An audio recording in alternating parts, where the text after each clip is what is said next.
Bukuroshja e fjetur.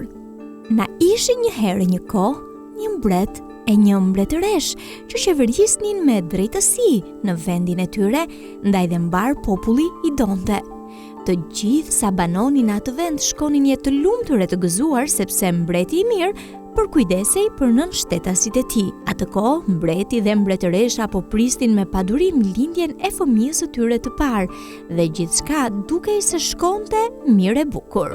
Ditën që ju lindi vajza yll e bukur, mbreti dhe mbretëreshës ju përmbushën të gjitha ëndrat. Për të festuar lindjen e vajzës, ata ftuan zanat nga të katër anët e mbretërisë, nga ishin e nga sishin. Zanat zemërbardha ju qasën djepit dhe i dhuruan vajzës virtytet më të mira të kësaj bote. Por në fest na kishte ardhur dhe një shtrig që nuk e kishte ftuar njeri, dhe ajo e zemëruar që mbreti e mbretëresha nuk e kishin ftuar, u hodhe tha se pavarësisht nga dhurata që i bën zanat, kur të mbushte 15 vjeçe, vogëlushja do të shpohej me majën e furkës dhe kishte për të vdekur. Me të thënë këto fjalë o gurzeza, shtriga u zhduk nga syt këmbët. Mbretëresha shpërtheu në lotë dhe u struke tmerruar në krahët e të shoqit, po për fat të mirë zanat që qenë aty të pranishme e zbutën mallkimin dhe thanë: "Bia juaj nuk do të vdes, veç se për 100 vjet do të bjerë në një gjumë të thellë, prej së cilit ka për ta zgjuar një princ." Lajmëtarët e mbretit u shpërnda në të gjithë mbretërinë dhe përhapën në të katër anët urdhrin e mbretit që ndalonte përdorimin e furkave dhe të gjilpërave. Gratë e mbretërisë që merreshin me tjerjen e leshit të vetëdijshme për rrezikun që i kanosej princeshës, shkuan me dëshirë dhe i dorëzuan furkat e gjilpërat, të cilat sa kaq i mblodhën dhe i hodhën në det. Princesha rritej e lumtur, e paqt dhe e hishme. Kudo që shkonte shoqërohej gjatë gjithë kohës nga zanat e veta.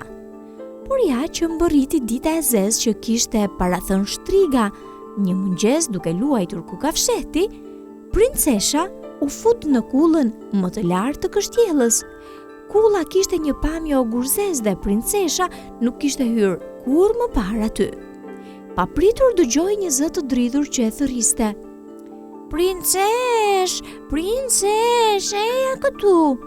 Ishte një plak me pamje të ëmbël e cila po tirte lesh me furkë duke rrotulluar qerthullin. Që thoni ju, ajo nuk ishte kusht tjetër veç se shtriga e veshur tepdil. Si e përshëndeti përzemërsisht vashën, shtriga e ftoi të hynte brenda. "Kush jeni ju dhe çfarë po bëni?" e pyeti me kureshtje vajza që se kishte parë kur më parë si tjirej leshi. "Po tjerë lesh me furk, a ke dëshirë ta provosh?" i tha me zë të ëmbël plakushja. "Me kënaqësi", ja ktheu vajza e gëzuar, pa e ditur se çe zeze priste. Princesha kureshtare krejt e shkujdesur e mori furkën në dorë dhe aty për aty shpoi gishtin me majën e mpret. Sa kaq, princesha ra në një gjumë të thellë. Shtriga ja krisi së qeshurës. "Fli bukuroshja ime, fli për 100 vjet me radhë", tha ajo dhe u zhduk nga faqja e dheut. Në pallatin mbretëror dhe në të gjithë vendin, njerëzit e ndjen thellë humbjen e princeshës. Pa humbur kohë, zanat cekën me shkopat e tyre magjik të gjithë banorët e kështjellës, duke përfshirë dhe mbretin dhe mbretëreshën, e që të gjithë i këputi një gjumë i rëndë dhe i thellë. Kështu kaluan 100 vjet, duke qenë se nuk kishte njeri për të kujdesur në kopshtie dhe livadhet përreth kështjellës, mbi shkurre, ferra, driza dhe bimdre dhe rake, të cilat mbuluan gjithçka.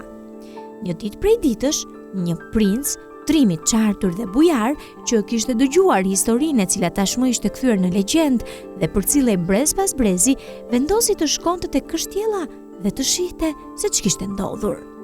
Ai shaloi kalin e tij të bardhë dhe pa i bërë bëf syri, hapi një shtek mes shkurrave dhe bimëve të arlisura që i kishin zënë udhën.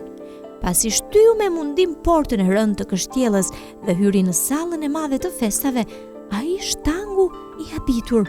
Aty dukej sikur jeta kishte mbetur pezull. Kudo mbretëronte një heshtje e frikshme, por rreth i zunë sytë zonja e zotërinj që ngjanin sikur ku vendonin shoq me shoq, por krejtësisht të ngrirë e të kredhur në gjumë. Princi përshkoi sallat, korridoret e gjata të kështjellës dhe kudo që shkelte, i shfaqej para syve e njëjta pamje trisht, roja, shërbëtorë o botar, të gjithë të kapluar nga një gjumë i thellë. Ndërkaq, në sallën e frontit i zunë sytë mbretin dhe mbretëreshën, edhe ata duke thjetur. Atë kohë, ju kujtua e i randërmen se në legjendën e kështjellës bëj fjalë për një princesh të bukur, të cilën të gjithë e thërrisnin, bukuroshja e fjetur. Kështu që ju vu punës e nisi të endej gjithandej për ta kërkuar. Ecë kaloi përmes një korridori të gjatë që e shpuri në kullën më të lartë të kështjellës. Duke u dridhur nga emocioni, shtyu portën dhe hyri brenda, dhe kështu mbërriti tek shtrati ku flinte e qetë princesha e bukur.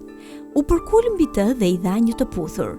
Bukuroshja e fjetur hapi syt, u zgjua dhe i dhuroi princit një buzëqeshje. Atë çast magjia u prish. Pa humbur kohë, princi i kallëzoi se kush qe dhe si kishte mbërritur në atë vend. Të kapur dorë për dore, dy të rinjt dolën nga kulla. Ndërkaq, të gjithë banorët e kështjellës, të cilët sapo ishin përmendur nga gjumi i thellë, ju përveshën punëve për të përgatitur dasmën e princeshës me princin Trimosh.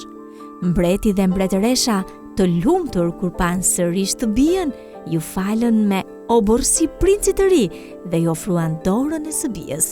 Kështu, ata u martuan e u trashëguan të lumtur për gjithmonë.